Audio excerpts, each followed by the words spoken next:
or association was like your communities. We have many different Asian residents who came from different countries who speak different languages. Kwa hiyo sisi sababu iliyotufanya tuanzishe hii umoja wa mashirika, hii umoja wetu ni kwa sababu tulikuja kuona kwamba ndani ya jamii mlikuwa watu wa kutoka sehemu mbalimbali, hasa zaidi kutoka Asia. Sasa wale watu wote wamekusanyika, wako sehemu mbalimbali, na wale watu wako katika jamii wengi walikuwa wana matatizo ya lugha, hawana uwezo wa kuongea lugha vizuri. We needed an organization that would help improve the communication between all the different Asian groups, bringing the leaders of each organization to work together. Kwa hiyo tulikuwa na mpango wa kuona namna gani tunaweza kushirikisha viongozi mbalimbali wa vikundi wale ambao ni wa kutoka Asia, kuwachukua viongozi kuwaweka pamoja ili tupate jinsi gani kuweza kuwa na mawasiliano.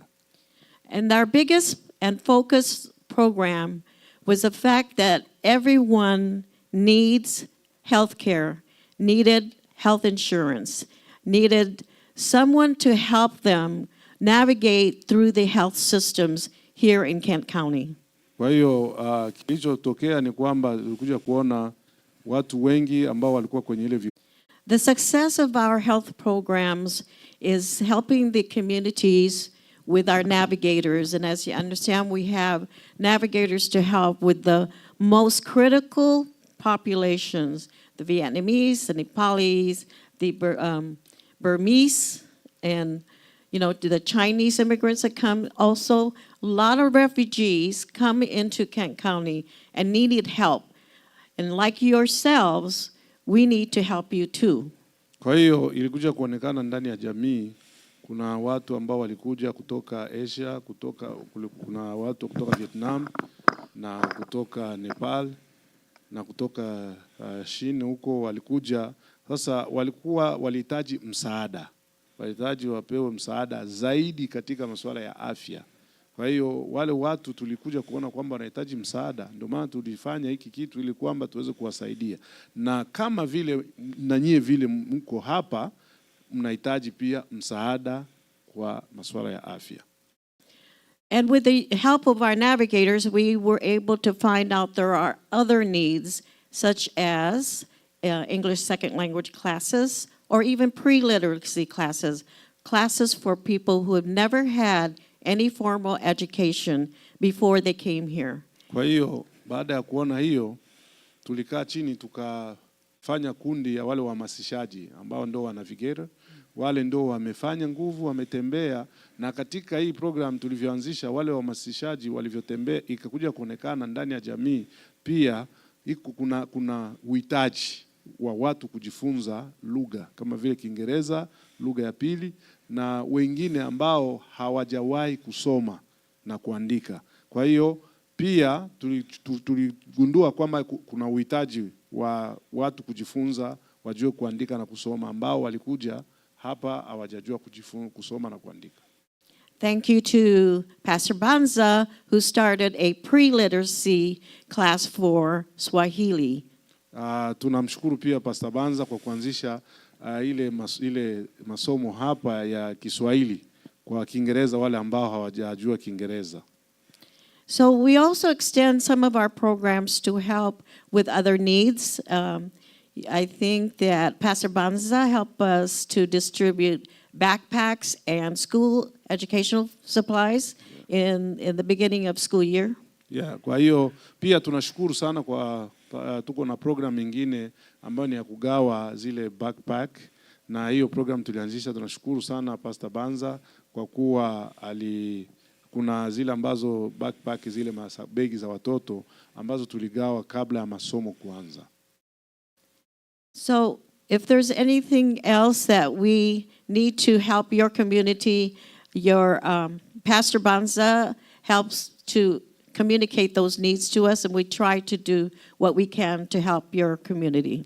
Kwa hiyo kama yako mahitaji mengine ambayo mnahitaji, Pastor Banza yuko hapa, atatuambia kama yapo mahitaji, tutafanya jitihada zetu, tutafanya nguvu ili kwamba tuweze kuwasaidia. Thank you for being here tonight, and I'll turn it back over to Dr. Wu. Nashukuru sana kwa kuwepo hapa, basi nataka kurudisha kwa Dr. Wu. Asante sana Mama Mini, asante. Thank you. Thank you. Thank you, Makofi kwake. Mwili. As you can see that we together, CEDAS and WMAAA has a lot of programs that which could replicate and expand it to your community. Kama vile mnavyoona, kwa kweli shirika hii ya umoja wa watu wa Asia na pia na ile kundi letu, tuna programu nyingi sana ambazo ni za kuweza kusaidia, na pia tungependa hizi programu ziweze kuja hata kwetu sisi ili pia na sisi iweze kutusaidia vile vile. So we have some snacks. Sarah brought it all the way. Please come, take the water and snack as many as you want. Kwa hiyo huku mbele kuna chakula ambacho kimeletwa, na unaalikwa kwamba kama unahitaji unakuja huko mbele, unachukua, kuna maji, unaweza kusaidia. And I want to introduce the most important person to me, and then make this today's event so beautifully out display. Sarah Lawley, and I'm going to have Sarah to say a few words about herself, and you could experience her energy right away. Sarah is our nurse educator at CEDAS, and as I said, she also works at Michigan Medicine. So I'm going to let Pastor Banza translate that and pass on. Okay. Kwa hiyo napenda nimkaribishe mtu wa muhimu sana kwa hii programu yetu, ambaye kwa kweli ni mtu ambaye anatusaidia, ni kiungo cha muhimu sana katika hii programu yetu, ambaye anaitwa Sarah, na yeye yuko hapa, naye pia ni nurse, ni mwaguzi, na pia anafanya kazi pia katika masuala ya afya hapa Michigan. Kwa hiyo acha basi tumkaribishe kwa makofi, ndio huyu ambaye anachukua microphone. Thank you so much. Yeah. If you want, please put your water on that. Yeah, please. The bottle's kind of cold. I don't want him to hold it the whole time. Yeah, nasema nashukuru sana kwa kunikaribisha. So, hey everybody, my name is Sarah. It is very nice to see some familiar faces and also our wonderful favorite friends from WMAAA. Kwa hiyo nashukuru sana, nafurahi sana kuwepo siku ya leo hapa, pia kuwaona nyie. Kuna wengine ambao sura zao sio geni, na pia nafurahi kuona kundi ya timu ambayo hapa, timu ya watu wazuri wako hapa. I would like to thank my boss and my mentor, Dr. Wu, for allowing me to be here with all of you today, and as well Pastor Banza for being so nice and working with me, as well as Essie and Tetusa. Kwa hiyo na pia napenda nishukuru sana kwa nitoe shukrani zangu kwa Dr. Wu, ambaye ndiye mwalimu wangu, ambaye ananisaidia, ananipa kila wakati, ananisaidia kwa kunifundisha, na pia nitoe shukrani zangu pia kwa Pastor Banza pamoja na ndugu Tetusa pamoja na Espoir, ambao tunatumika nao katika jamii yetu. I would also like to thank the choir and the band that was here while I was setting up, because that was probably the best setup experience of my life. Yeah. And your energy just made my week. At least, yes. Yeah.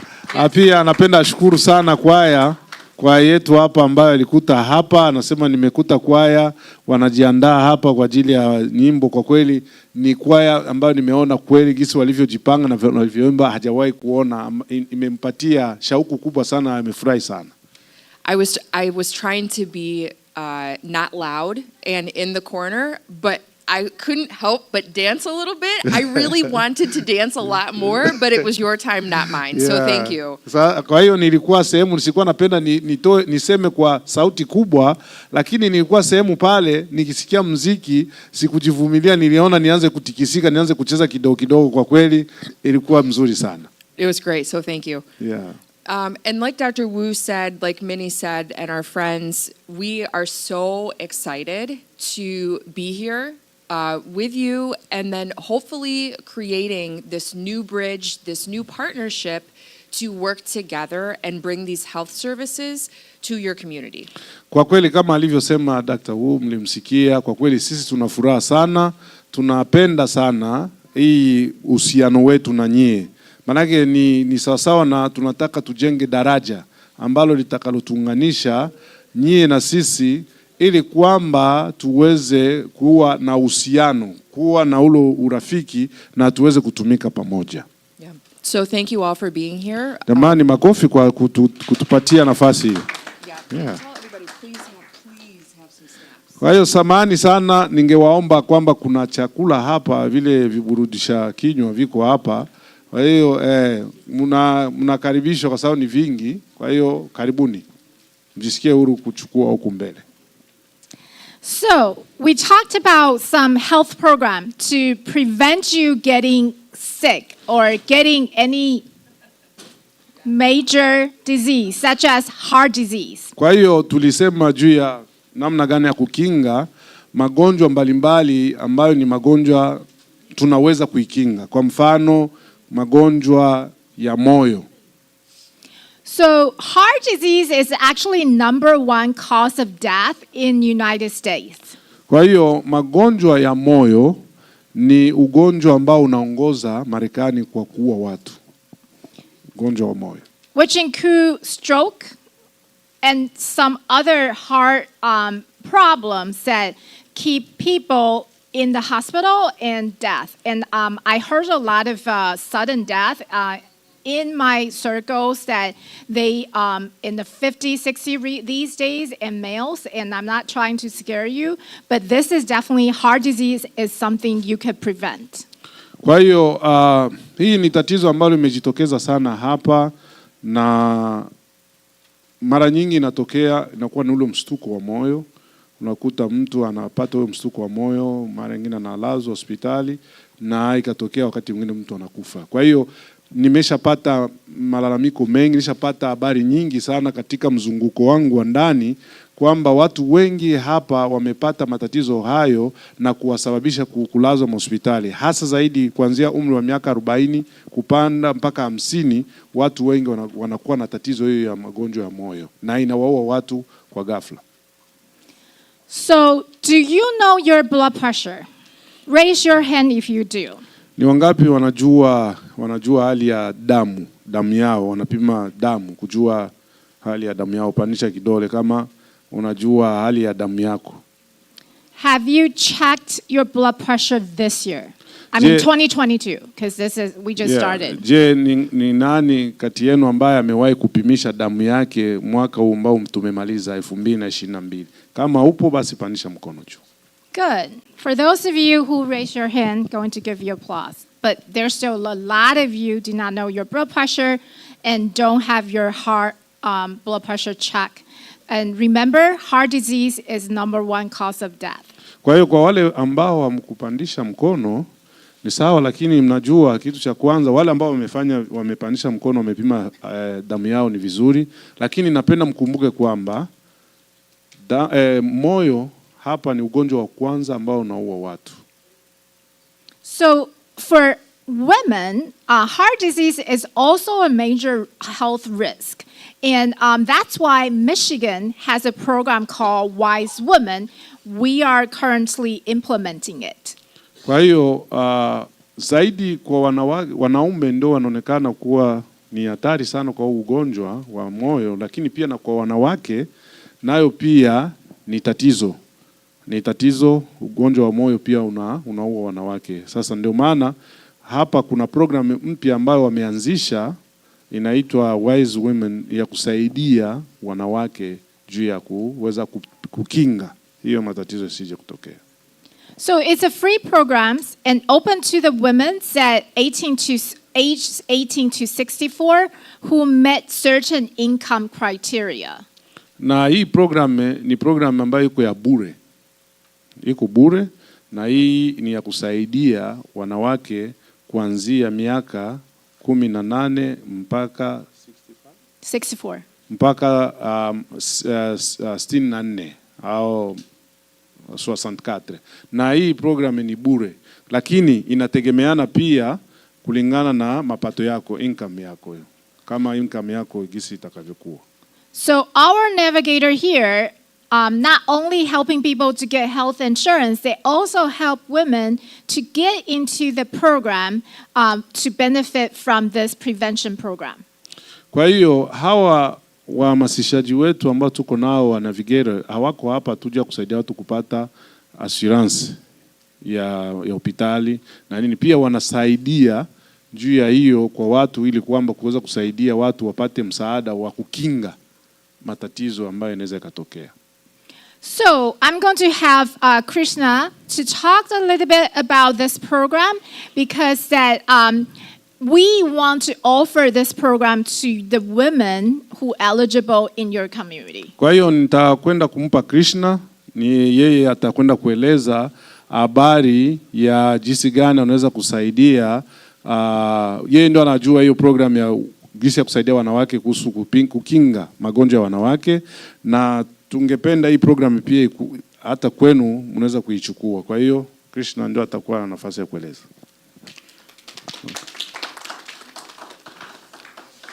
Hi to everyone. Na wasalimu nyote. So this program is especially for women. It is a Wise Woman program. Na hii program ni ya wanawake tu na inaitwa Wise Women program. Last year we did almost 50 and 30 were Nepali. Na mwaka uliopita tuliweza kusaidia karibu 30 for Nepali and 50 for total. Okay. Kwa hiyo kwa jumla ilikuwa ni 50 ambao waliosaidia wanawake, lakini 30 ilikuwa ni wa Nepal. Ndio walikuwa mwile watu waliosaidiwa mwaka uliopita. So we help with the paperwork, and after done with the paperwork we took them to the clinic for health screening. Kwa hiyo kitu cha kwanza tunawasaidia, kitu cha kwanza kabisa ni kujaza, namna ya kujaza zile makaratasi, namna ya kuijaza, na alafu baada ya hapo tunawachukua kwenda hospitali kwa ajili ya vipimo. If they don't have the transportation, we help them to transport to the place. Kama ikiwa hauna usafiri, sisi tulikuwa tunatoa usafiri wetu kwenda kuwasaidia. So they check 4 things. The first thing is blood pressure.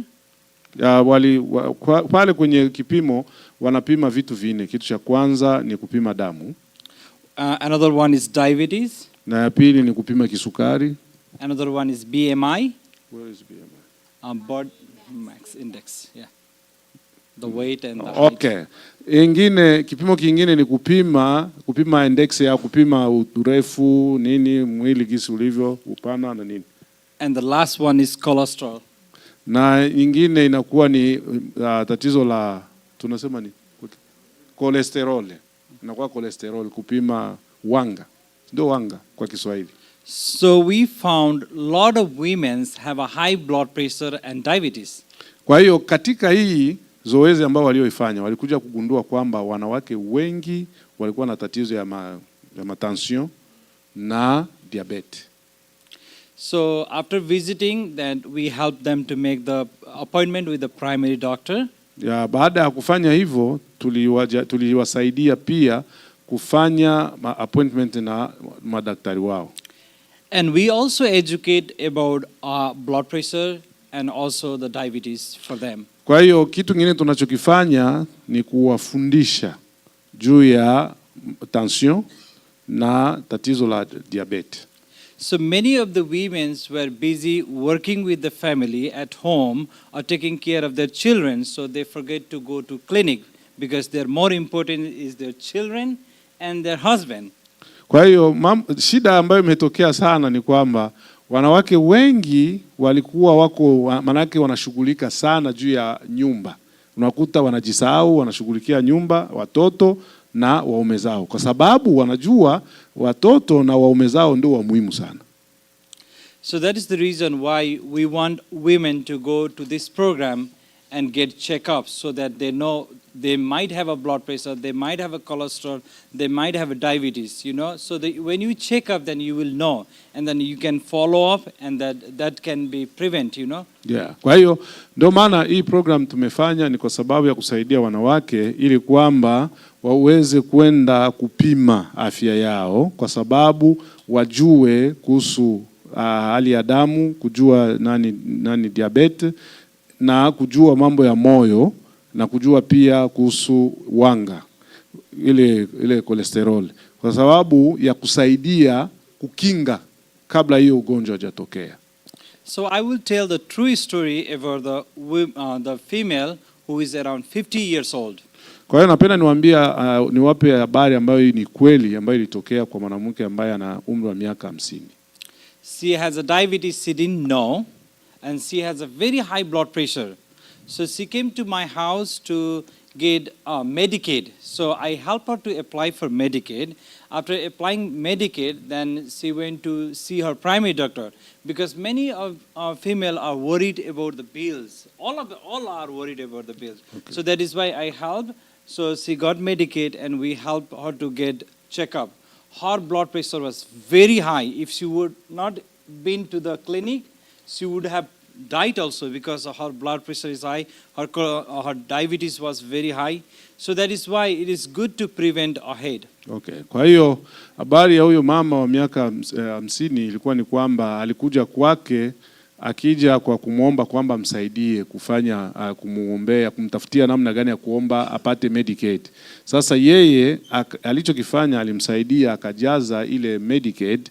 Baada ya kujaza Medicaid akamsaidia, akamwambia vizuri ende angalia apime, angalie hali ya afya yake. Sasa huyu mama alikuja kufanya ile kujaza ile kufanya ile application, lakini hakuwa anajua hali ya afya yake. Hakujua kama alikuwa na pressure ya juu sana, hakujua kama diabetes yake ilikuwa juu sana. Sasa wakati tulipomaliza, nilipompeleka kufika kule alivyopima, ikaonekana sukari yake iko mingi sana, alafu pia na pressure iko juu sana.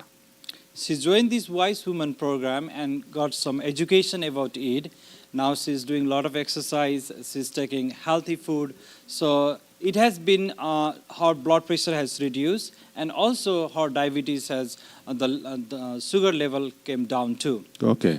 Kwa hiyo taking medication. Okay. Kwa hiyo kia kuongeza alisema kwamba kama huyo mwanamke angejua afya yake mapema, angeweza kuzuia, kungekuwa kinga ya kusaidia ili kwamba isije kutokea. Lakini sasa baada ya kwenda huko akapima iko juu sana, walichokifanya kule alisaidiwa sasa, akaanza wakampatia nafasi ya kufanya mazoezi na pia kula chakula ambacho kina lishe nzuri.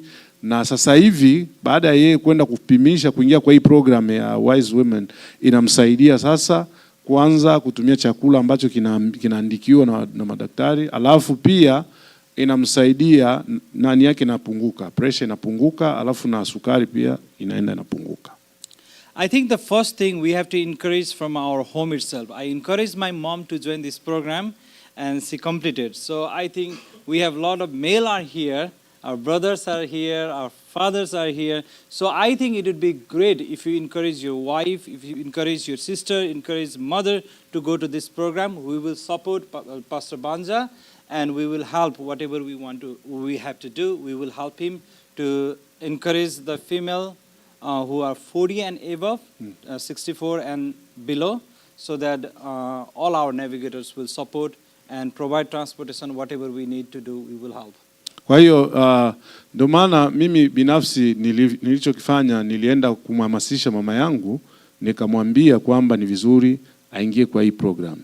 Sasa na ningeomba, na sisi hapa naona tuko wengi hapa, kuko wa baba, kuko wa kaka, kuko wa nani, tuwaambie kama una mke, mwambie mke wako, umhamasishe mke wako aweze kuingia kwa hii program, na kama ni mama, mwambie mama yako pia aweze kuingia kwa hii program, kwa sababu kazi yetu tuko nayo hapa ni kutaka kuwasaidia kila ambacho tunaweza kufanya kwa kusaidia hii jamii yetu ya sisi wa Afrika. sisi tutasaidia Pastor Banza ili kwamba tuweze kuwasaidia kwa kila ambacho mtahitaji. Kama ni mambo ya transport, haina shida, tutasaidia kile chochote ambacho kitawezekana, tutasaidia. Cha msingi twende tuhamasishe wadada zetu, wa mama zetu wale wenye kuwa miaka 40 na miaka 64 waweze kuingia kwenye hii program. I think the Catherine Clinic is very close to here in 32nd Street, so where we take the women for checkup, health screening. Yeah, I think it's down Woodfield. 32nd. Oh, it's a 32nd? Yeah, new clinic is here. Oh, new clinic? Yeah. It's not the old one? Not far from 36, yeah, 36. Is on 36? 131. Here. 900 something. We can share those information. Okay. It's close to this area. 36. You said 36 and... Yeah, not 36 and... Not Eastern, here.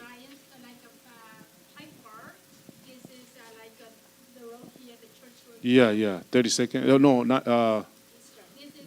Michael, yes. Okay, Michael...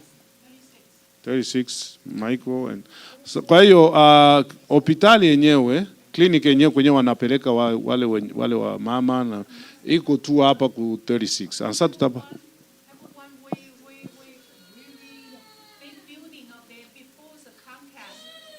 Oh yeah, I know. I see. Yeah, it's right here. Right here. Yeah. I know. Yeah. It's before Clyde Park. Before Clyde Park, yeah. Yeah, I see. It's right side.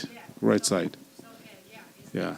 Kwa hiyo kliniki yenyewe iko tu ni hapa, ukitoka kwa hii avenue hii ya kanisa hapa, Michael, na unaingia 36, iko pale kumkono wa kulia. Kwa hiyo ndo kwenye kuwa ile clinic. Oh, we also do the health coaching. There will be 3 times.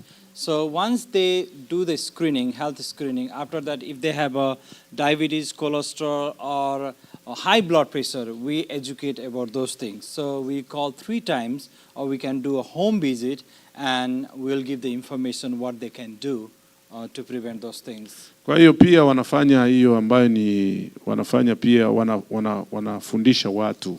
Wako na program kufundisha watu mara 3 kwa wiki. Wanakufundisha kama ikiwa ulishapima na unaona kwamba labda uko na sukari nyingi au uko na pressure yenye kupanda sana, wanakupatia program namna gani ya kuweza kupunguza ile vitu, kwa hiyo ile kupunguza ile matatizo. Kwa hiyo program wako nayo, na kama unaweza kushindwa kufika kwa hiyo program, wanaweza kuja hata nyumbani. Kuna hiyo program anayosema home visit. That's all I have. Thank you very much for listening. Na hiyo ndio niko nayo. Asante sana kwa kunisikiliza. I gave him this assignment just an hour ago, so beautiful. Kwa hiyo nimempa hii kazi ni kama saa moja kama imepita hapa, kwa kweli amefanya vizuri. Thank you. Yeah. I feel like you're actually the most important person, because if you're not here, nobody care what I said. Yeah, sema wewe ni mtu wa muhimu hapo, kwa sababu kama wewe haupo hapa, nafikiri wengine labda hawatasikia kile ninachozungumza. So as you can see that there are programs that women's and men's are benefit in outside of your community, but we want that to also bring that to you, so each one of you could also benefit from the state resources and federal resources.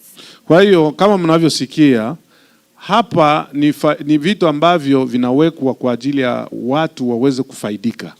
Kwa hiyo kama mnavyosikia wao wengine wanavyofaidika, wao wameshafaidika tayari, na nyie tunataka hivi vitu na nyie mfaidike pia. Maana yake kuna wanaume na wanawake ambao wako ndani ya jamii yetu hawajui na hawajawahi kufaidika hivi vitu ambavyo vinavyopita kwa wenzetu. Kwa hiyo na nyie pia mnaweza kuvipata. Ndio sababu tumekuja ili kwamba na nyie muweze kufaidika katika hiyo. I'm going to ask another quiz question. How many of you have insurance? You think you have insurance? Raise your hand. Kwa hiyo napenda niulize tena ingine swali hapa. Ni wangapi kati yetu ambao mnajua kwamba mna insurance ya hospitali? Wangapi? Okay, thank you. Thank you. Okay, Asante. for those of you who right? Have you seen your doctor for any reason in 2022? Kwa wale ambao mmepandisha, je, ni wangapi ambao mmewahi kumuona daktari wenu kwa huu mwaka unaopita wa 2022? Wangapi mmemuona daktari? Okay. Okay, still some, I would say probably 40%. And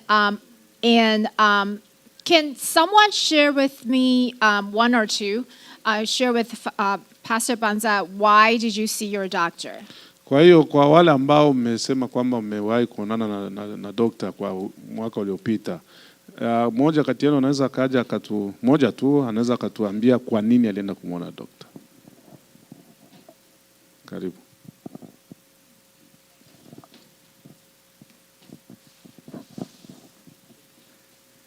Sawa, mimi nilienda muona daktari na kwa na utaratibu kisha miezi misita, kwa kuwa niko na hiyo Medicaid nilibahatika kuipata. Kisha miezi sita huwa nakuwa na utaratibu ya mimi na mke na watoto kwa naenda fanya exam ya mwili, kupima kila kitu afya yangu kwa jumla kila miezi sita.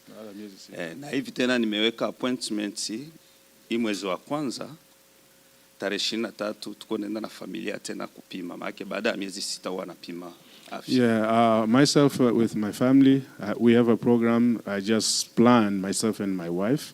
After 6 months, I have to go to check up I have to go to the to my doctor to do screening to know my health, and every 6 months. So, yeah, now. How long? Years in that every 6 months when you came in? Is that 3 years or how many years? Kwa hiyo anauliza, anataka kujua hii imefanyika kwa muda gani? Tangia ulivyokuja au umekamata tu hizi siku au sio hizi siku? Kwa hivi inakuwa ni miaka mitatu. Now is almost 3 years now since I started that program.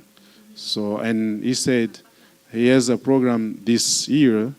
He has an appointment with his doctor the 23rd of this month. And is that the refugee kind of requirement when they first come in? What kind of program is that? No, it's not. It's a program just he did himself with it.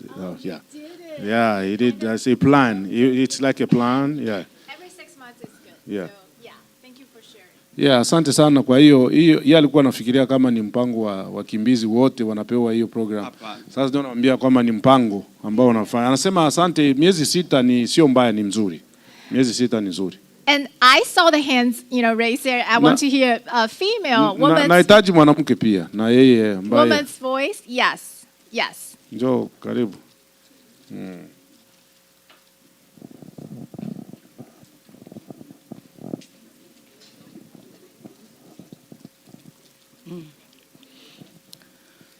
Mimi mwaka unaisha, panapita vile miezi miwili, nilienda kuona daktari, nikamwambia kijana wangu hana Medicaid.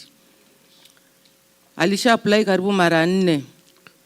Wanasema yako wewe mwenyewe. Yangu? Wewe ulionyesha kidole kama uko na assurance. Mtoto wangu hana. Hapana ya mtoto. Wewe ulienda kwa daktari, kwenda ukachunguzwa mwili, afya yako. Sasa sema kwa nini ulienda kumwona daktari? Juu ya afya yako. Sio ya mtoto.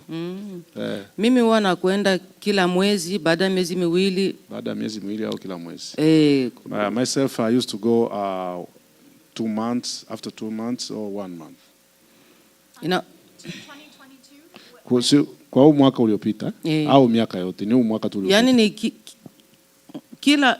Yaani ni kila mwezi, kila mwezi naenda. Tangu ufike hapa, unaendaka baada naendaga baada ya miezi miwili, mitatu. Tangu ufike hapa.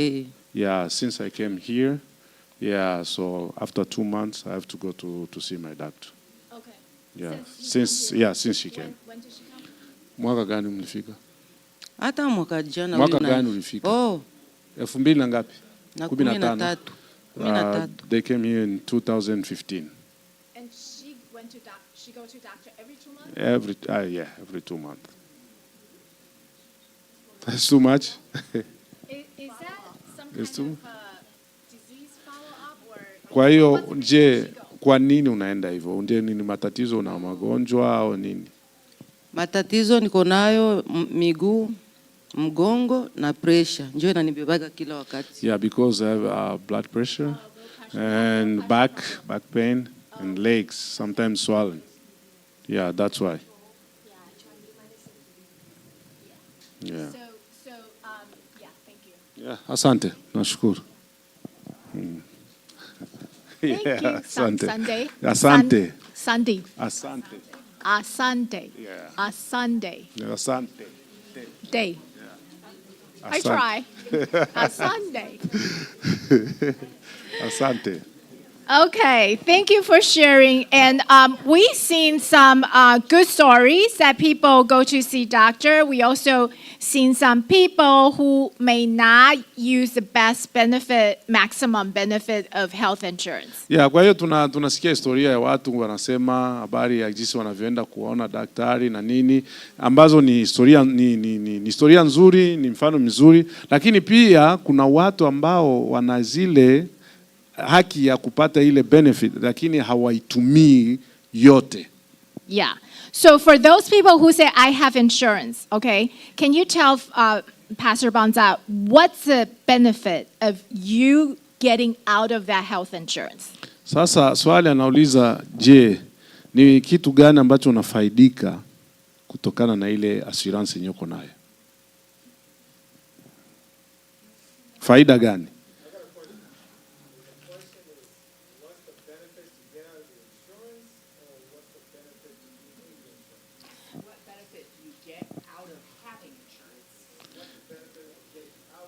No. Having. Right. Yeah, kwa hiyo ni faida gani ambayo unapata unapokuwa na assurance yako? Unafaidika nini? Ukiwa na ile assurance yako ile ya hospitali. Ile Medicaid. Unafaidika nini? Treatment. Treatment. Treatment. Okay. Are you currently on any treatment? Asking them any treatment that you use for your health insurance. Kuna matibabu yoyote ile ambayo unayofanya kwa ajili ya kwa kupitia assurance yako? Matibabu yoyote. Eh.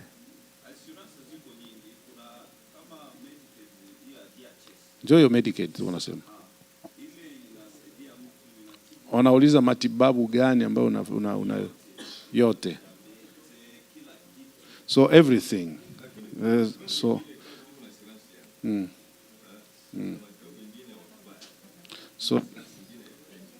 yeah. So there are some kind of treatment that the insurance. Insurance. Yeah, you can benefit. You cannot benefit Yeah, you because cannot- of insurance you yeah, have. Yeah. Is that they say? Is that they say? So it depends on what kind of insurance. So most of the insurance should not prevent you getting any medications. It's a matter of you either paying a little bit higher, but it should not say, you cannot get this medications because, the insurance is supposed to cover the medication or treatment you have. Kwa hiyo inategemeana pia na assurance yenye uko nayo. Ni aina gani ya assurance yenye uko nayo? Lakini kawaida ukiwa na assurance haiwezi kukuzuia usipate matibabu ya aina yoyote ile. Kwa hiyo inategemeana na assurance ni assurance gani ulio nayo. So if you have an insurance right now, it's not meeting your needs, getting the medications or other things, then that's not an insurance for you. You should choose a different one. Kwa hiyo kama uko na assurance ambayo haikizi matibabu yako yote ile, hiyo sio assurance ambayo unatakiwa kuwa nayo. Kwa sababu assurance ambayo unatakiwa kuwa nayo ni ile ambayo inakuruhusu kutibiwa kiwango kile ambacho unachotaka. So we schedule an event next week here. We have navigators, as well as a new navigator in your community here. So you should come back, to kind of bring your insurance information, and they could help you out to kind of, meet your needs and find an insurance for you. Kwa hiyo hapa wiki ile inayokuja tulishapanga, tutakuwa na tena hawa timu hii itakuwepo na sisi na mwalimu Tetusa na Espoir, ili we leta assurance yote nyoko nayo, uje hapa tutakusaidia namna gani ya kuweza kupata assurance.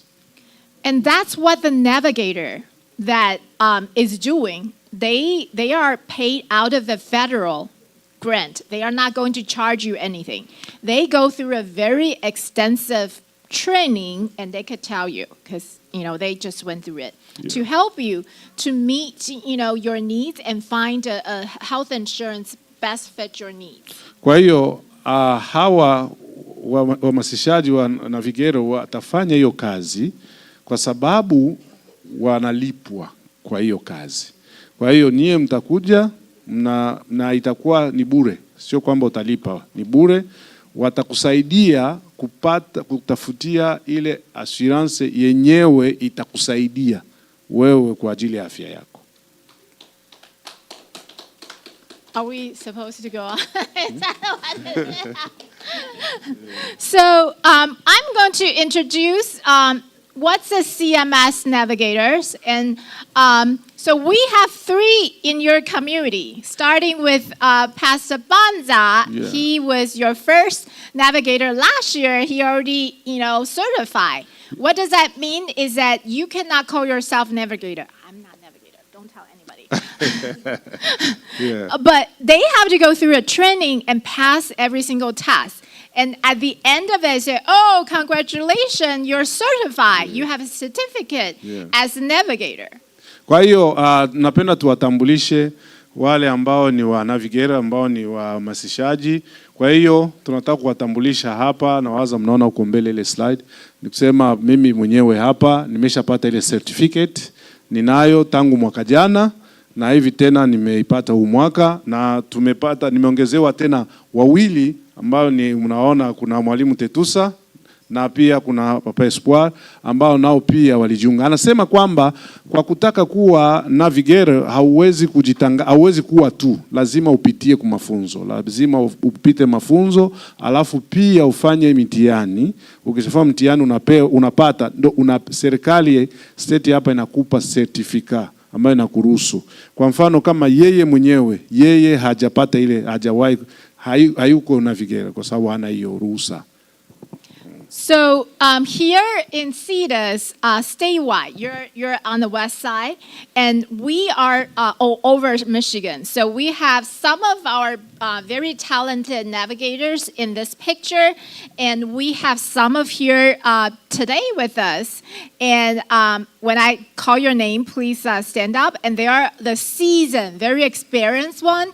So that's why they're coming back next week to be helping 3 of you when please go to your community and tell your communities that we have a navigator could help you. So bring people in next week, and we will tell you the time and date. Okay. Kwa hiyo hapa kwenye hii picha utaona, unajua sisi kwenye ile map yetu ya Michigan si tuko west. Kwa hiyo katika sisi ambao tuko hapa, kuna navigator ambao wako hapa, lakini pia ukiona kwenye picha huko hawa wako huko chini, hawa ni wataalamu zaidi. Wale ni wataalamu zaidi katika haya masuala ya afya, na pia kuna wengine ambao hawa wamoja ambao mnaona kule chini watakuwa hapa wiki ijayo. Watakuwa hapa kwa ajili ya kuweza kusaidiana na sisi. Watakuja kutusaidia sisi ili kuandika, kuweza kusaidia watu juu ya kupata assurance. Kwa hiyo mnachotakiwa ni kwamba mnapotoka hapa mwende muambie na watu wengine kwamba itakuwa ni siku hapo. That will be Saturday, I think the 14th will be the Saturday. Saturday. And if that's a good Saturday. time. Yeah, kwa hiyo tutakuwa hapa tena wiki ijayo, na watakuja tena, ile timu itakuja kutusaidia pamoja ili kwamba tuweze kusaidia watu ya kupata assurance. So this year we have more than 30, and very happy you have 3 in here. And so 30 of them helping people in state of Michigan. So today we have 5 here, and Krishna is one of them. So two Tron, she served the Vietnamese community, and two is also the first generation starting 2014. Okay. Huyo ni tu, na yeye pia anasaidia wa Vietnam, na yeye ni wale walioanza kabisa. Yeye kuna experience. And two also works at Spectrums, and so she knows the hospital in and out, and always help us, if we have any question about that health Kwa hiyo system. yeye pia anafanya kazi pale Spectrum. Anajua sana mambo ya Spectrum. Kwa hiyo tukiwa na shida sana juu ya Spectrum, tunamtumia. Ni mtaalamu sana pale kwa ajili ya hospitali pale. And Lisa Reeves, and she is also our first generation starting 2014. Na huyo Lisa na yeye serving Chinese. Na yeye pia ni kati ya wale wa mwanzo kabisa, wale wa Navigera wa mwanzo. Yeye anasaidia jamii ya wa China. And Lisa is a kind of a road warrior. She drove many places, like all the way to Traverse City, Lansing, and Holland, and Muskie, any places that as long as people give her a call saying, Lisa, come here and help me out. Yeah. Kwa hiyo Lisa yeye ni kama mpambanaji. Yeye anaendesha gari sehemu zote hizi, kuanzia Traverse City, popote pale. Akimwita tu kwamba njoo huku tusaidie, anaweza kutembeza gari. Ni mashuhuri kwa kutembeza gari kwenda kusaidia watu. And that's how dedicated they are. They would be where you are whenever you need the help. Na hivyo ndivyo walivyo, wamejitoa kwa ajili ya kufanya hivyo, na hiyo wako pale popote pale ambapo unawahitaji, wapo pale, wameshajitoa kwa ajili ya hiyo. And next is San. San, what's your last name? Sorry. Pangun. And San serves the Burmese communities here, and we also have a lot of Burmese from Battle Creek area. Kwa hiyo yeye pia anafanya kazi ku upande wa Burmese na Battle Creek. She's in Battle Creek? Yeah, she's here, but a lot of Burmese also settle in Battle Creek. Yeah, kwa hiyo yeye yuko hapa, lakini kuna wengi watu kutoka Burma wako Battle Creek. Kwa hiyo anafanya hapa na kule pia. And last but not least, Lynn. Lynn is our huyo ni Len. navigator. The reason I did not say, because she speaks 3 languages: Wow. Vietnamese, Mandarin Chinese, and Cantonese. Cantonese. It's one of the Chinese dialect. Oh, wow. Asema yeye yule akupenda kusema kwa sababu anasema karibu lugha 3. Anasema Kivietnam, anasema Mandarin ambayo ni ya Kichina, na ile Cantonese ni lugha moja ya Washinua. Yeah.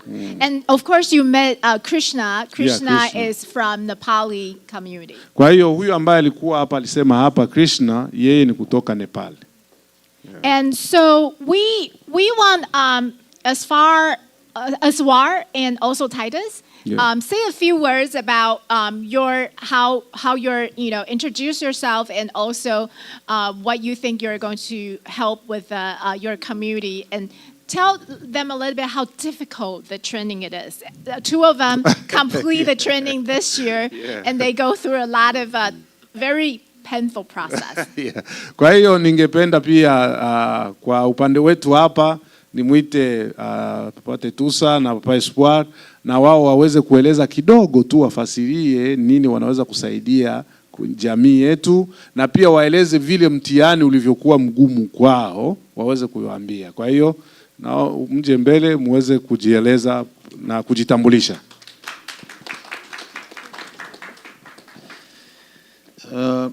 Nashukuru sana kwa nafasi hii. Thank you so much for the opportunity. Mi ni Titus au Tetusa kama mnavyonifahamu. My name is Titus, as you know me. Na mimi ni navigator mpya ambaye nimejiunga na hao wenzetu wa Burmese. I am a new navigator. I just joined the team. Yeah. Kwa kweli mtihani ulikuwa mgumu. Endelea. Kwa sababu ulinichukua miezi mingi kusema nifikie kuupata, maana nilikuwa na feli narudia tena, narudia tena, na feli. Nilihitaji watu kunisaidia sana ili kwamba nipate kufaulu. Yes, for real, the test was not easy. So I tried several times. I failed several times, and then for the last time, I just called for somebody to come and help me, and then I passed it. So it was not easy. Utafikiri pengine labda ni kwa sababu mimi nilikuwa buriki. Hapana, kwa sababu hata kwa masomo nilikuwa nasoma nilikuwa nafanya vizuri, lakini huu mtihani uliomba vitu vingi na nguvu nyingi, ndio maana kufeli sio mimi peke yangu. Lakini mwisho tu nikafaulu, nashukuru Mungu sana. Yeah, I was not myself. Somehow you can say maybe it's because I'm not knowledgeable, but it's not only me. This test was not easy. Yeah, but finally I succeeded, and then now I'm good. Lakini kikubwa sana ilikuwa ni kunitengeneza ili kwamba nipate kukusaidia wewe kuhusiana na masuala ya afya au bima ya afya. Yeah. So what I realized is the way the test is hard is just to prepare myself, to educate myself so that I can come to help you. That's why I realized that the test is hard, because to educate myself so that I can be an asset for you. Kwa hiyo karibu sana, na muambie kama vile mlivyosikia wito kwamba sasa na nyie mmeisha kuwa na watoto wenu, mmeisha kuwa na watu wenu, ndugu zenu, mnaongea lugha moja, ambao wanaweza wakawasaidia kuwajazia Medicaid, kuwajazia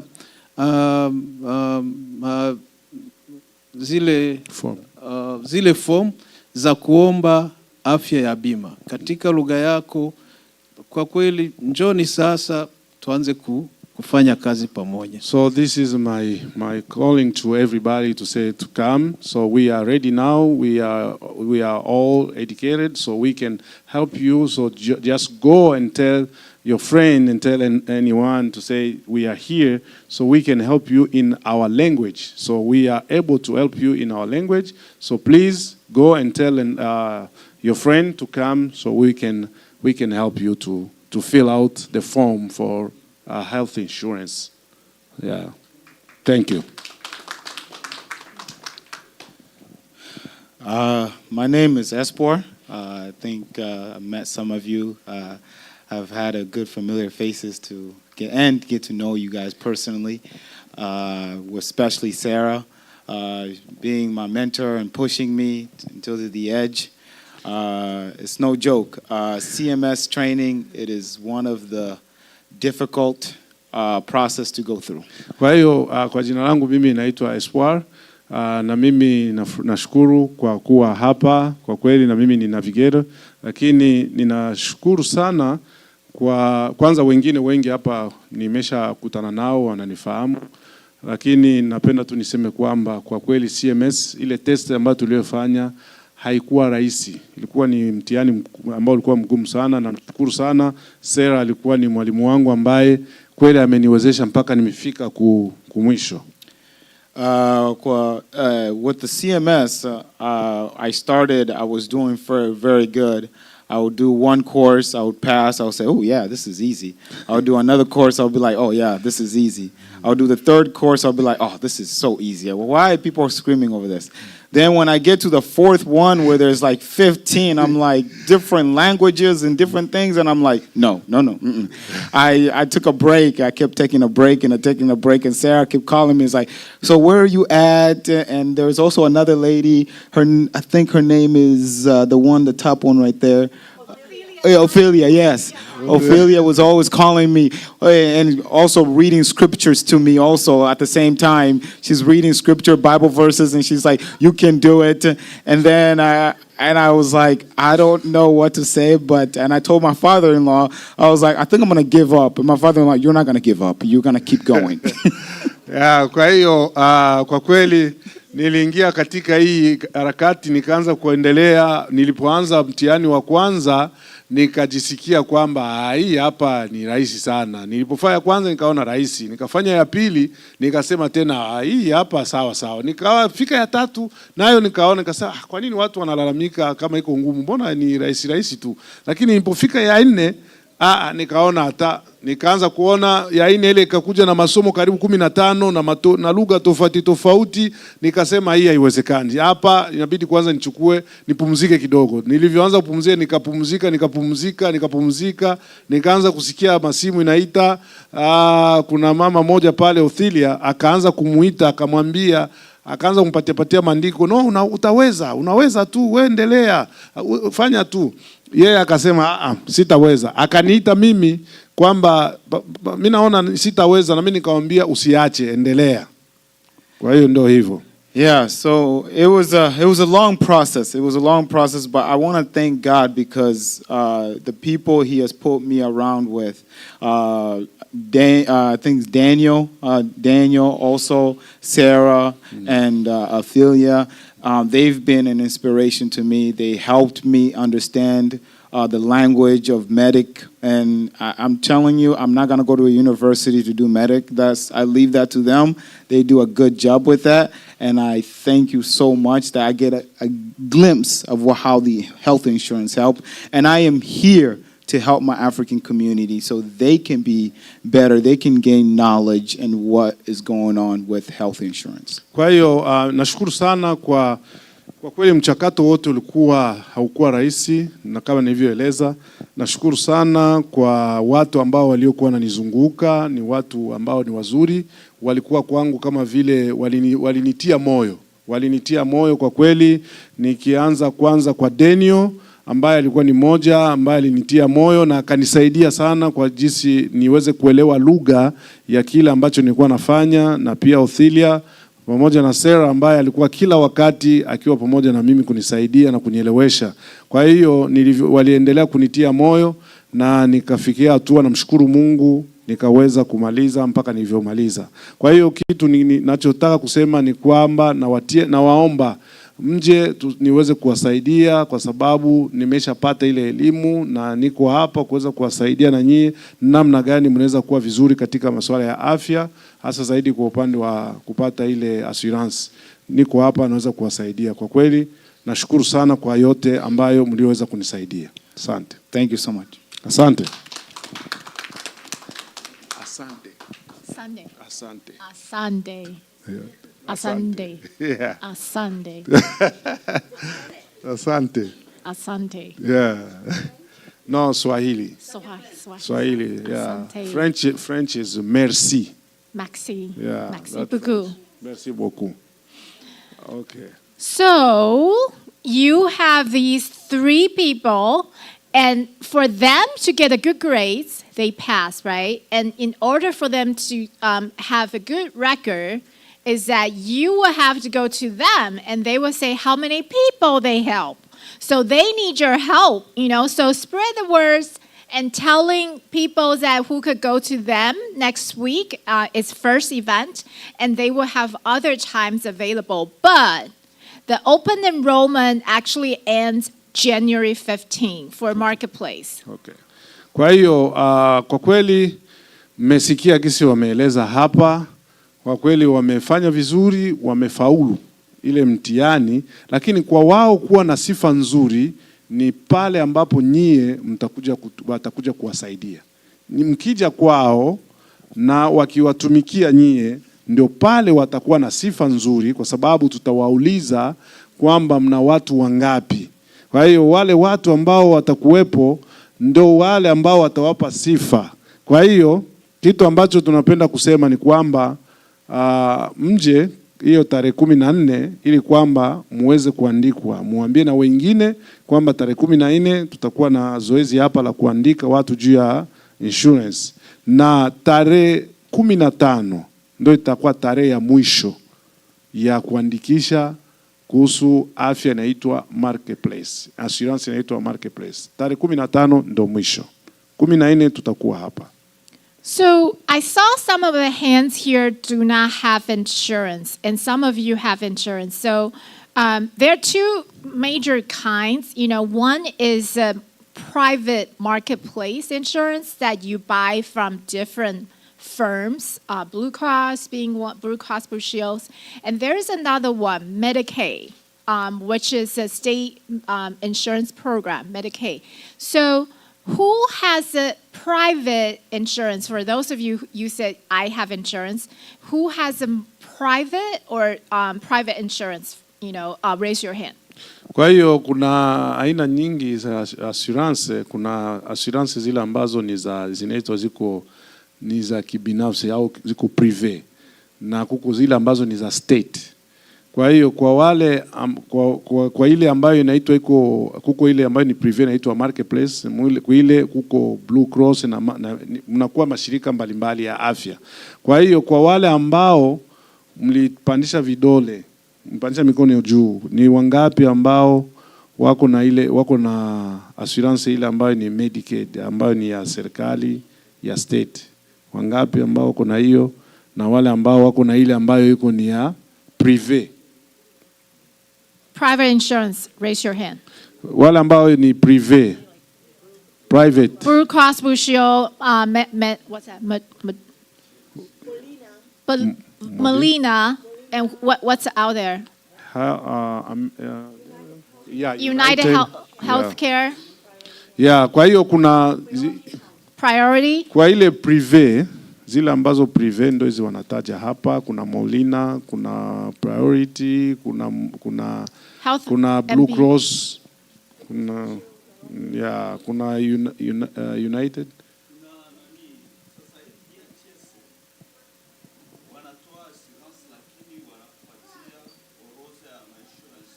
Unachagua. Ndio wanafanya kila siku. So he's saying about the Medicaid. So you can apply Medicaid, but still you can have those kind of like a Molina. They give you option to choose. Yeah. If you're Medicaid, Yeah. you under Medicaid, you could have different plans. Yeah. So those of you who have Medicaid, raise your hand. Kwa hiyo wale wenye kuwa na Medicaid kwanza wanyoshe. Medicaid. Medicaid. Yeah. Medicaid, pandisha mkono wale wa Okay. Medicaid. And then you have Molina. So you are the private market. Yako sio Medicaid. Sio Medicaid. Hauna na ile. Haina ile ya kutoa kudia chase. Yenye uko nayo. Uko ile ya kule kudia chase. Banakupatiaka kisha wanakupatia option ya kuchagua ni hospitali gani itakutumikia. Ndio kuna waka Molina, kuna waka United huko kunini? Ku Medicaid au huko ku privé? Medicaid. Okay. Medicaid. Good. And then for you there, do you have no health insurance? Upande wa huko, je, kuna mwingine mko na assurance? Ni wanauliza swali, ni useme tu kama uko nayo au hauna. Yes. Ile uko na ya kulipia. Sio Medicaid. She has one private. Ya kazi. From work. From work. Oh, Yeah. good. Okay. Yes, sorry, you have a question? You from your work, right? Okay, good. From work. Okay. That's private insurance. Yes. And but you did not raise your I'm sorry, I shouldn't do that. That's the private information. Yeah. Let's talk. Private? Let's talk, offline. Do you have some of your soccer player here? Yes. Okay. So some of you who helped to do the survey. Freddie. Survey. Who did the survey? They you go and ask people They about those. Freddie wanauliza, si mwenyewe ndio mlifanya ile survey ya kwenda kuuliza watu. Yeah. Okay. Did you, from your survey, find some people say, I don't have insurance? Do you have people, families say they don't have insurance on your survey? Yes. Okay. Wapo? Yes. So, Pastor Banza, that's a very good resource. Why we did that survey is to find out in the community who don't have health insurance. And those are the people, Titus and Aswar and yourself should really target those people, and they could go to them and help them to identify why they don't have insurance. And they could, if they could try to find some insurance for them. And even with the marketplace, if they're not qualified for Medicaid, marketplace could give them a very good deal because there's some help, the tax premium help. Okay. Kwa hiyo kuna wakati hawa vijana wetu wa mpira tuliwapa nafasi ya kwenda kuuliza manyumba kwa wale ambao hawana na ile insurance. Walifanya hiyo kazi na ndio wanauliza kama wakati mlifika huko, je, mlikuta kuna watu ambao walionekana hawana insurance? Wanasema ndio. Sasa wanasema ile kazi ilifanyika ilikuwa ni kwa mpango wa kutaka kujua ni wanani wenye kuwa na nani na Medicaid na wale ambao hawana. Sasa cha kufanya ni kwamba ile kazi iliyofanyika na ndio ile tunahitaji kufanya sisi kama vile watu wa jamii yetu, wale ambao hawana kabisa tuwaambie waje sasa, ili kwamba tuwasaidie wapate ile insurance. Wale ambao mlitembelea na mkawaona kwamba hawana, kwa hiyo ni vizuri tuwaambie waje waweze kusaidiwa kupata insurance. Kuna wale ambao wengine hawana vigezo vya kupata Medicaid. Kwa mfano labda pato yako iko juu sana, lakini kuna ingine upande wa pili kuna ile inaitwa marketplace. Hiyo marketplace nyingine inakusaidia wewe kupata insurance, lakini utakuwa unalipa lakini sio sana, utakuwa unalipa kidogo. Hiyo nayo ipo. Kwa hiyo wanaweza kukusaidia kisa kupata hiyo assurance. So even though most of you, from here, that you have health insurance, and we thank you for being here. I hope that, we share some of the information for you. But we still need to help out those people in the community who are not here today, and they could benefit for the health insurance. So we need to watch out for those people. So if you know any friends, neighbor, and soccer players, hello. Soccer players. Freddie. We have assignment for you. So so your job, you already survey those people. You need to connect them with your navigator, capable navigator here, okay? That's your job assignment. Okay, I'm going to check with you next time. Yeah. You could be also the one, the spiky one. Yeah. Cute one. I like it. Kwa hiyo anasema juu yenu kwamba tutahitaji pia tena tutumike na nyie pia kwa kuweza kutusaidia sisi ambao tutafanya hiyo kazi, kwa kuona namna gani ya kupata wale watu ambao wanahitaji kuandikwa na kuwasaidia juu ya kupata ile assurance. Good. Good. And so I want to introduce another program which is out here, and we will come back to do this. Do you know what is this program? Do you want to guess what this program is about? Kwa hiyo nataka niwatambulishe ingine program hii hapa mpya ambayo baadaye tutarudia huko. Nani anajua hii program inataka kuonyesha nini? Food stamp? No, it's not food stamp. Hii sio food stamp.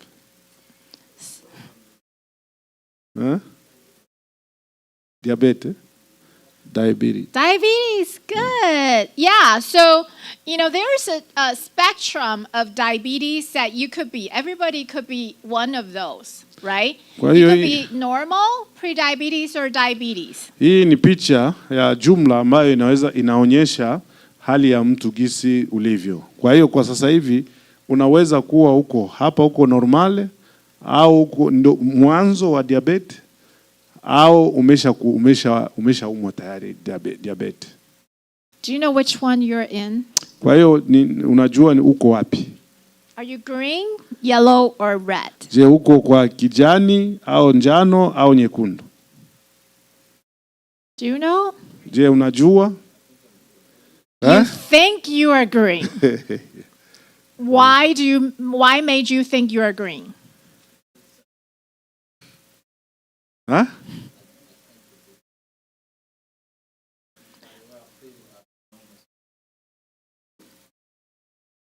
And unfortunately,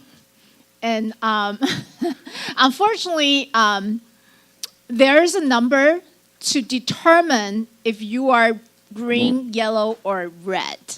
And until you know that number, you cannot be predicted. I'm sorry, sir. Yeah, Christian alikuwa anasema kwamba yeye anahisi kwamba yeye yuko sawa.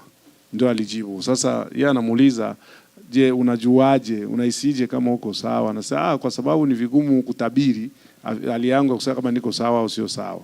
Lakini naona kwamba niko sawa. Yeye anasema kwamba kwa kweli ni vigumu kwa sababu hii kwa kuwa hapa kuwa normale kuna namba ambazo zinazofanya mtu kujulikana kama yuko hapa. And that's the number I was talking about. Either A1C or your fasting blood glucose. Kwa hiyo have you had any one of them? Do you know your number?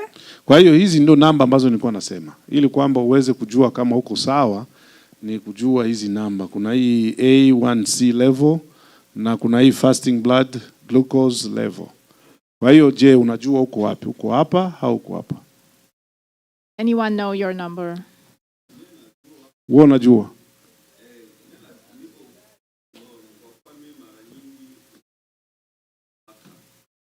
Unapima uko na kale kanani?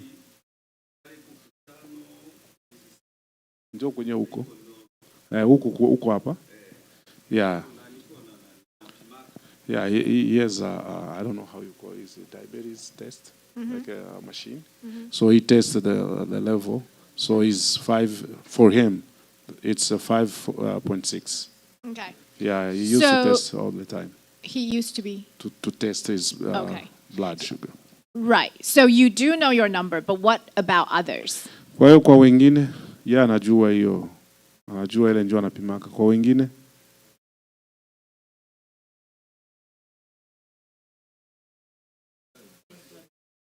so they test, mostly they test us when we go to the hospital and they give you the result, but we don't test.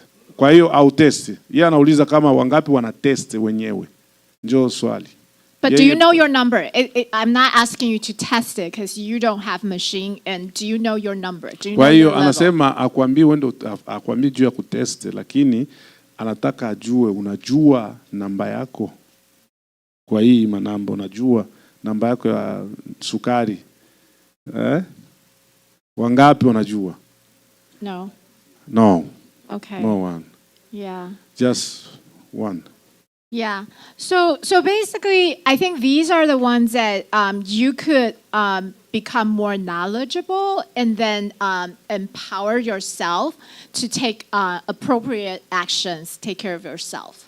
Kwa hiyo hivi ni vitu ambavyo ni muhimu kuvijua kwa sababu vitakusaidia. Inabidi kujua elimu hii ya kupima kwa sababu ukijua hii itakusaidia kujua kusaidia afya yako. Kwa ajili ya kukinga matatizo ndani ya afya yako. Thank you. Sorry I interrupt you. Yeah. So we are going to come back and present, more about the diabetes. And today, just kind of introduction, really that we want to kind of give you an idea, there's ways that you could keep yourself healthy, which is become more knowledgeable. Kwa hiyo hii hapa ni kama vile ni utangulizi tu, tunipenda tuwape kidogo ili ikusaidie kupata elimu ya kujua namna gani unaweza kukinga matatizo ya afya kama ikiwa inaweza ikatokea. Kwa hiyo hii ni kama vile utangulizi tu wa kuwasaidia juu ya kuweza kunisaidia kukinga hali ya afya yenu. Okay, so I will work with Pastor Banza and bring this program back to the community and potentially, in this place. And so we hope that we could make yourself, more knowledgeable and you will have the power to protect yourself.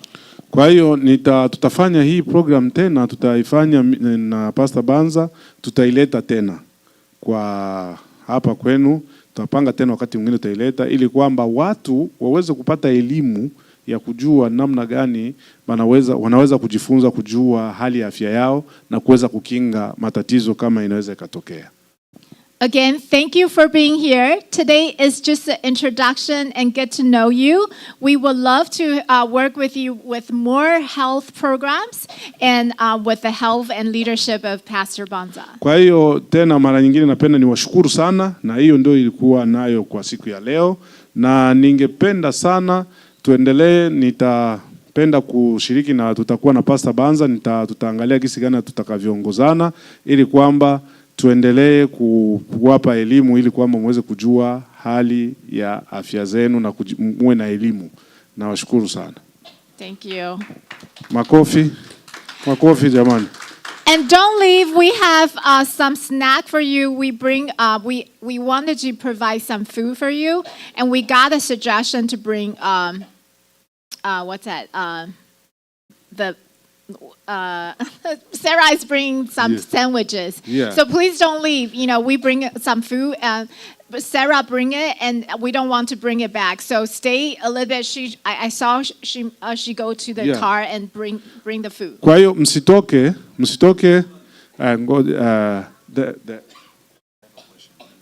Oh, you had a question. Yes. All the questions. Sorry, Q&A. While we are waiting for Sarah. Yes. Okay. Kwa hiyo kutakuwa na maswali. Msijali, tunamsubiria Sarah anatoka. Kwa hiyo nasema hivi, kabla ya kwenda usiende kwa sababu kuna chakula, tulileta chakula nyingi sana.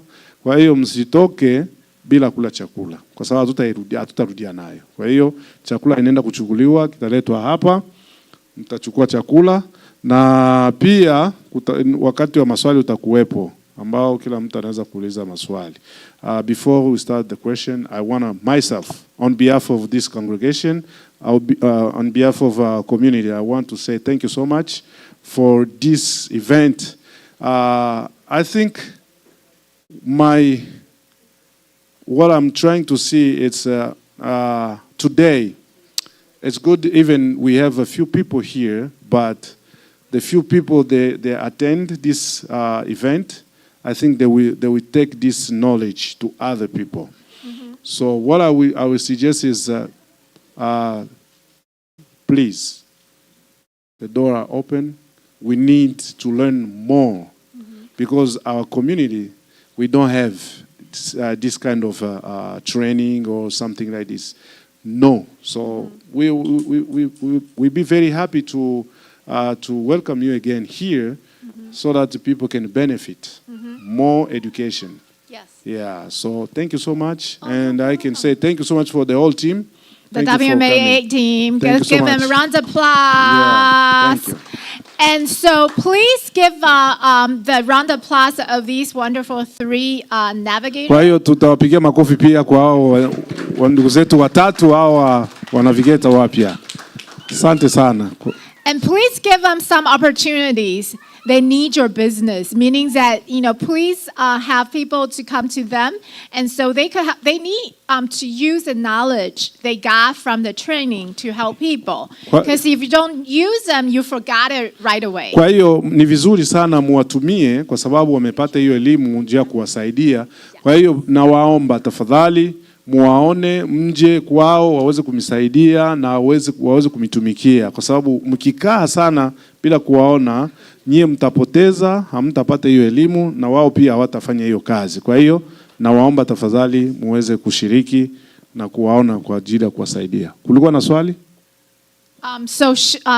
Two said that we need a picture with three navigators. Okay. Because it's a historical moment that you are the first, generation for this community. Oh, Yay! thank you. Yay! Yeah, kwa hiyo wanahitaji picha ya sisi watatu ambao tulimaliza ile examen na tupigwe picha kwa kutukaribisha. Okay, kwa hiyo ili kwamba next week, Saturday, the same time. Sarah, is at the same time? What time is it's gone? 3:30 in here, yes. right? So they will be coming back. Some of them, who are available will come back and work with Titus and Aswar and Pastor Bonza. Kwa hiyo siku ya posho nyingine inayokuja tutakuwa hapa na wengine watakuja, wengine hapa watakuja ili kwamba tuweze kufanya hiyo kazi. Itakuwa na 9:30 hapa tutakuwa tunaandikisha wale ambao watakuwa na tatizo ya Medicaid. Kwa hiyo tupige picha kwanza Papa nani? Papa Frank, uko na swali? Sawa. So after the picture, they have questions. So maybe you can. So after the picture, maybe we can take a picture. Okay. And Picture then- first. Yeah. Navigators.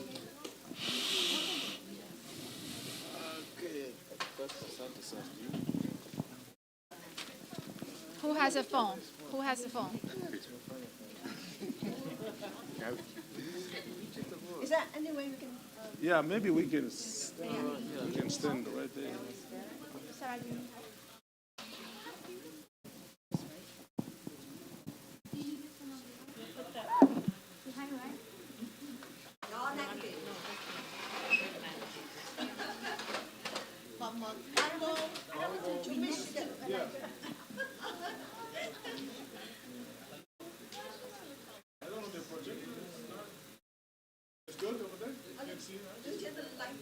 Let me turn it off. Let me turn it off.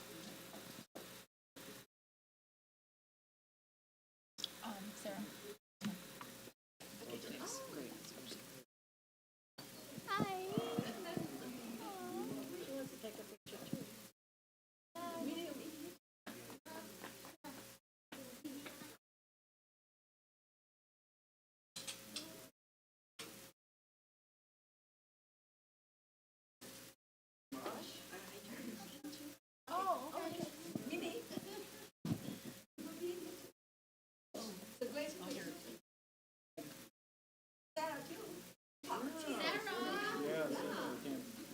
I don't want to stand next to anybody tall.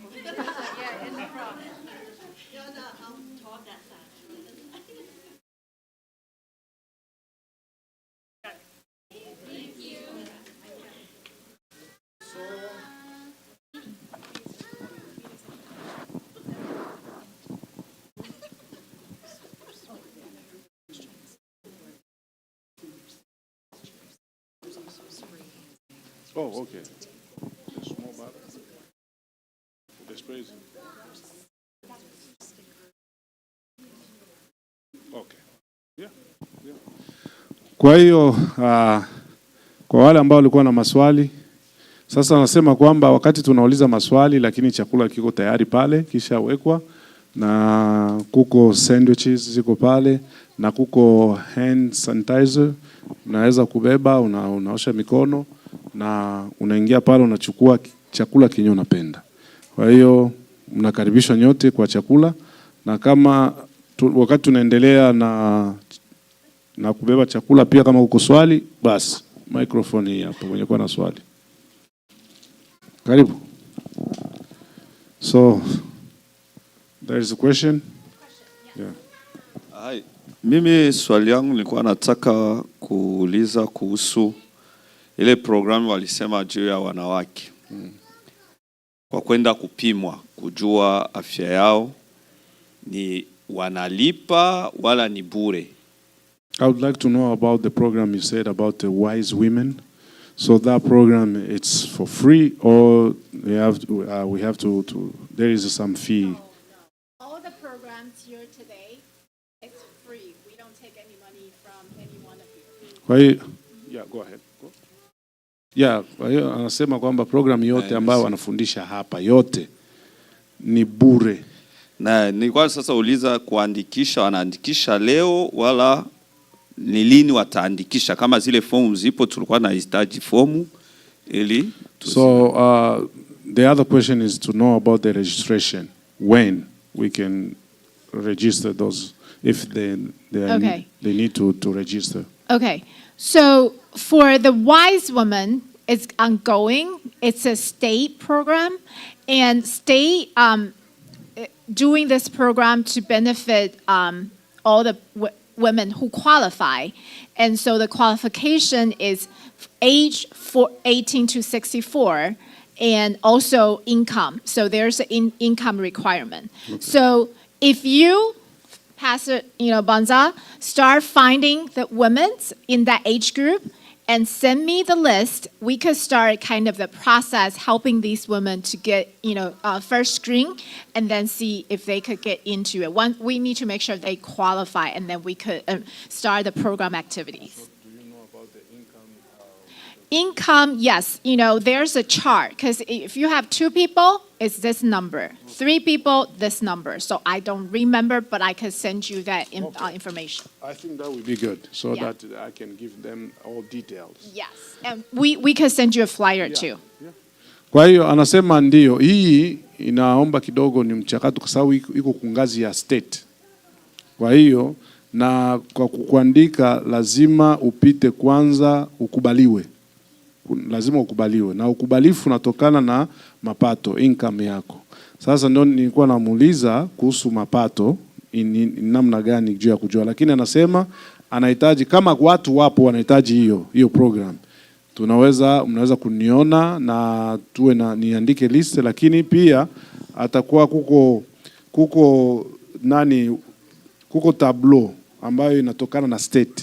Yenyewe naeleza mtu kama watu wawili akiwa na pato hii anakubalika au hakubaliki. Kwa hiyo kuko tableau ile ndio anasema atanitumia hiyo tableau na baadaye nitakuwa nayo hapa, nitawaonyesha jinsi gani ni nani anakubalika na nani hakubaliki kuanzia miaka 18. Wanawake kuanzia miaka 18 kupanda. So I want to ask him, do you know some women that you know might be interested in this program? Yeah, anauliza kama je, unajua wamoja ambao wanaweza. Yeah, I have a lot of them. First, my wife, Yeah. my daughter. Okay. Yeah. So if you want to be a volunteer, start that list. You can and send it to Pastor Banza, and also tell other of your friends who might be benefit from this program, and we would come back and and find out some logistic. What's the next step? We need a list first. We need a list. 18 to 64, the age group. Asema kama unaona una watu ambao wanaweza kunani, kwanza anaweza akakwambia wewe mwenyewe ukafanya hiyo kazi kama vile volunteer, utafute watu ufanye list wale watu ambao unaona wanaweza kuanzia miaka 18 mpaka 64. Kwa hiyo uandike, ulete list kwangu, alafu baadaye wataangalia gisi gani ya kuweza kutuma ile manani afu ndio na tuweze kwani. Yeah, so we have many of them here. They need they need that program. So okay. So we just we need to start somewhere. We probably start a group of 5 or 7, small group, and make sure that we have a good procedure. Because this is the first time we work with your group, and we need translation. So we need a small group and make a success, and then we could bring it to more people. Kwa hiyo tunapasha tuanzie sehemu, sio tu tuanze muhewa, lazima tuanzie sehemu, maana yake tunapasha kuwa na watu ambao tunajua kwamba hawa wamekubali, na tunapasha kwenda kwenye vipindi kwamba huyu tulimpima, tulifanya hivi na kila kitu kikiwa sawa. Tunaweza kuwa na kundi ya watu kama 5 kwanza ambao wako sawa, wamekubali hiyo program. Alafu ndo tunakuja sasa tunapanua zaidi, tunaongeza wengine. Okay? Yeah. Kuna mwingine? Karibu pastor.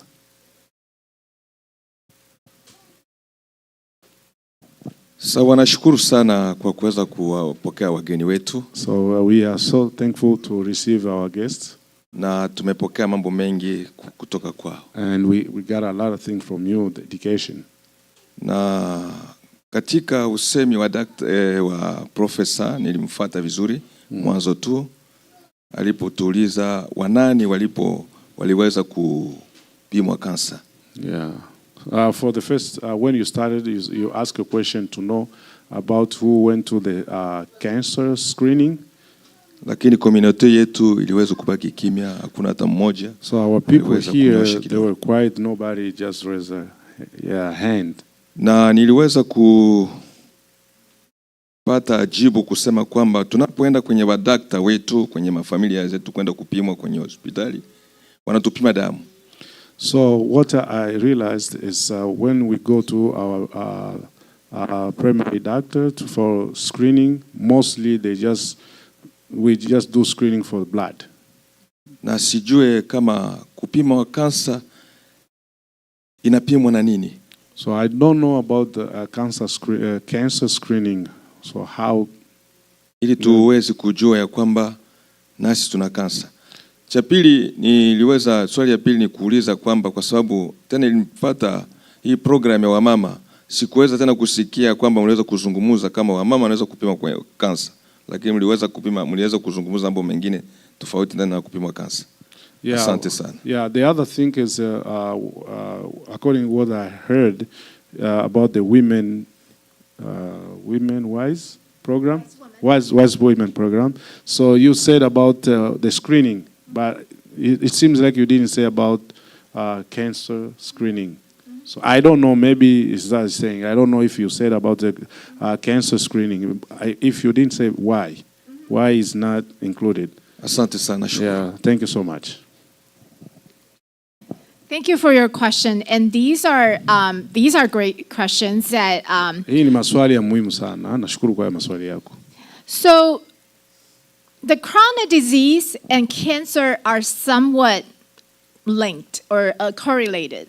Some of the risk factors in the heart disease could be also the risk factor of cancer. Kwa hiyo haya magonjwa ya kansa na ya moyo ni kama vile vipimo vyake ni kama vinaingiliana. Wakati mwingine unaweza ukapima moyo ikaje kaleta matokeo labda ya kansa, au ukipima kansa ikakuletea matokeo mengine. Kwa hiyo kama vile inaingiliana. So there are two things about cancer. One is how you prevent it. That's a prevention. And the other one is screening. You're right. It's about if you have cancer, you do the screening, you find it. Okay, so these are two different things. And most of the wise women is about prevention. Kwa hiyo kitu ambacho napenda niseme ni kwamba tatizo la kansa ni kusema kwa wanawake kwanza. Anasema kwa wanawake tumesema program yao iko zaidi inajikita sana na kukinga. Ni juu ya kukinga zaidi. Hapana mtu aishagonjwa. Manake kabla mtu hajagonjwa ndio maana vile vipimo vinapimwa kwa kutafuta kusaidia juu ya kukinga. Lakini pia kwa swala la cancer, what do you say about the cancer? Cancer screening. And so screening is something that you see or through like some kind of test to see if you have some kind of cancer or not. That's screening. Kwa hiyo kuhusu kansa yenyewe inakuwa ni kipimo. Unaenda unapimwa na unaona kabisa kama kweli una tatizo hiyo ya kansa. Hiyo ni kipimo. Hiyo ni kipimo. So there are so many cancers, right? And you cannot actually have a screening for every single one of them. But in this country, there's some success. For women, they have breast cancer screening, cervical cancer screening has been very, very powerful. Kwa hiyo kuna aina nyingi sana ya kansa. Kansa ina aina nyingi sana na kwa kawaida ni vigumu kwamba uweze kupimwa yote. Kwamba utoke kwa hii upime kwa hii kansa, utoke kwa hii upime hii kansa, ni vigumu. Lakini kwa kuna maendeleo hapa kwa hii nchi na maendeleo kwa wanawake. Wanawake wanaweza, kuna vipimo ambavyo wanaweza wakafanya ambavyo ni viko juu zaidi, na kuna hiyo ya maziwa, kansa ya maziwa, wanaweza wakafanya na wakapata majibu bila tatizo yote ile. So for women here, you all, I look at your age, even though I don't know exactly your age, you should already do some kind of cancer screening. The fact, you did not do any, that means that, I'm sorry, you did not take good care of yourself. Kwa hiyo kwa wanawake ambao mko hapa, naona wengi mko hapa japokuwa sijui miaka yenu, lakini najua wengine ni kama mshawahi kupitia kufanya hivyo vipimo, labda mjui mshawahi kupima, na kama ikiwa bado haujafanya, kwa kweli nasema utakuwa umejikosea mwenyewe haki yako ya kujua hali ya afya yako. Utakuwa umejikosesha mwenyewe. And so for those men out there, and women and men, lung cancer is number one cause of most cancer death. And lung cancer screening is not prevalent to all the people. So, most of the program do not include, the screening program do not include lung cancer. Oh, for the women? for everybody, men, because women could also get lung cancer. So there's really no screening program out there because that it's for certain high-risk people, lung cancer. Yeah. Mapafu. Kwa hiyo kuna kansa ya mapafu. Hiyo kansa ya mapafu pia ni kwa kawaida anasema kwamba watu wengi hapa ni kama vile katika vipimo wanavyofanya mara nyingine hauwezi kupimwa ile kansa ya mapafu. Na hiyo pia nayo iko ni shida kubwa, iko kwa wanaume na kwa wanawake. Hiyo kansa ya mapafu inakuwa inatokea sana na So for men and women, it's also colon cancer. Colon cancer has very good screening program out there for people 50 and older. You should stop. Now it's 45. They lower it. 45 and older, men, women should do and older should do colon cancer, colorectal cancer. Yeah. Ya matumbo. It's free. Yeah, kwa hiyo kuna ingine ambayo ni kansa ingine ambayo inakuwa ni ya matumbo, tumbo. Kwa hiyo pia wanasema sasa hivi wameshusha kuanzia miaka 44 kupanda, watu wanaruhusiwa kwenda kufanyia hiyo pia kipimo cha kupima kansa ya utumbo na hiyo iko ni ya bure. Iko bure. Yeah, and we could come back to also do a cancer type of webinar, workshop and educate people. But colon cancer actually is something you should consider that you're 45 and older, probably. Yeah. So if you've never done one and this, now it's important to have one. Next time you see your doctor, say, why, can I have one? Because you need to speak for yourself and ask for that. Usually the doctor should prescribe it for you, but if they don't, then you just ask for it. Kwa hiyo safari nyingine tutaandaa tena ingine kipindi ambacho tutakwenda kufundisha zaidi juu ya mambo ya kansa. Lakini cha msingi ni kwamba ni vizuri sana wakati unapoenda hospitali, ni wewe ndio unapaswa kumwambia daktari wako. Wewe ndio unamwambia daktari kwamba mimi nahitaji unipime kipimo fulani. Kama ni hasa hii ya matumbo, ni vizuri zaidi kumwambia daktari wako akupime. Na mara nyingi ukimwambia atakuandikia. Na kama ukikaa kimya utakuwa umejizuia mwenyewe, lakini ukimwambia daktari atakusaidia kuweza kufanya hiyo kipimo cha kujua hali yako ya matumbo, kansa ya utumbo. So you said the blood test, but the blood test is not covering the colon cancer screening. So I know that you did not have a colon cancer screening done. Kwa hiyo kama uliwahi kufanya kipimo cha damu kwa ajili ya pressure na vingine, hiyo haiwezi kuonyesha matokeo, haiwezi kuonyesha habari ya matumbo kuhusu kansa ya matumbo. Maana kama ulifanya hiyo ya damu, maana bado hujawahi kupima kujua habari ya kansa ya matumbo. So the best way you can do is next time when you go to your doctor and you want to speak for yourself is like, I am how many years old, and I'm not going to tell you how old I am. Yeah. Let me tell you, I am how many years. What kind of cancer screening should I get? Kwa hiyo wakati mwingine unapoenda kwa daktari wako, unaenda unajitambulisha kwamba mimi fulani, unasema miaka yako ulionayo, ambayo yeye hawezi kukuambia yeye miaka yake, hawezi kukuambia kama na miaka mingapi, lakini wewe ukifika kwa daktari wako umwambie miaka yako kwamba mimi na miaka kadhaa, na umwambie kwamba ni kipimo gani cha kansa ambacho mimi nahitaji kuchukua, au unamuuliza daktari wako wakati unaenda safari nyingine. Good. Hasa zaidi ile ya matumbo. Did I answer your question? Je, nimejibu swali yako? Ndio. Yes.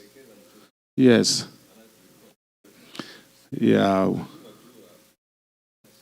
Yeah, the lack of information. We didn't know. Sometimes we go to the doctor, so they prescribe and then you go back. So yeah, and that's why I said your health is not determined, I'm sorry, your doctor. It's you, because it's your health. So you need to become knowledgeable and advocate for it. Protect yourself. Kwa hiyo ndio maana nilisema kwamba ni kweli ile assurance uko nayo haiwezi kudetermine afya yako, lakini wewe ndio unapaswa kudetermine afya yako. Wewe ndio una uwezo. Kwa hiyo wakati uko na uko na ile insurance, wewe ndio una haki. Wewe ndio unapaswa kutetea afya yako mwenyewe. Wewe ndio unapaswa kumuuliza daktari kwamba mimi nahitaji kipimo fulani. Sio yeye daktari, wewe unamuuliza. Okay. Sawa? So we're going to work with you, to bring more health program to you to keep yourself healthy, and we want to make sure you are more knowledgeable and take a good actions. Kwa hiyo tutapenda sana tuweze kuja hapa tuweze kuwapa elimu ambayo itakayowasaidia kwa ajili ya afya yenu, na ile elimu itakuwa ndio njia ya kujitetea kwenu ili kwamba mjue hali ya afya yenu, na tunahitaji sana hali ya afya yenu kuwa nzuri. Kuna mwingine? Thank you for having us, and we will come back for sure. And we have food. Sarah brought you Jimmy John sandwich and some drinks, and please come in. Tunashukuru sana kwa kuweza kufika hapa na kwa kuwa pamoja na sisi. Tunashukuru kwa sisi kuwa pamoja na nyie. Tuna chakula hapa, kwa hiyo mwenye mko huru mnaweza kuchukua chakula. Danto, ulikuwa na swali moja hapa ya Sami. Danto, ulikuwa unataka kusema swali ya Sami hapa. Na Sami mwenyewe yuko pale. Si hapa ndo pa kuuliza.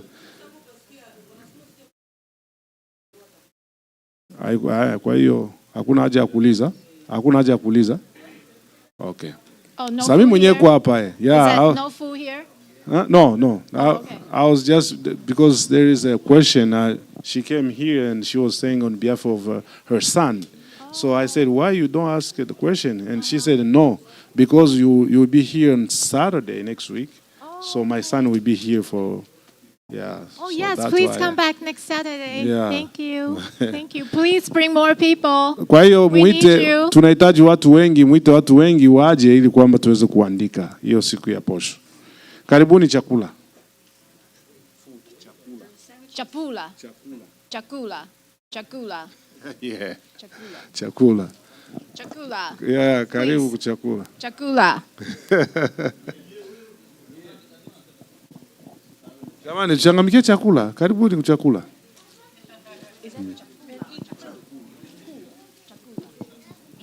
And the thank you is thank you. Asante. Asanda. Chakula. Day. Asante. Asante. Day. Asante. Asante. Day. Te, just Day. te. Like day. T-E. T-E. Asante. Yeah. Asante. And chakula. Chakula. Asante. Yeah. Chakula. Chakula.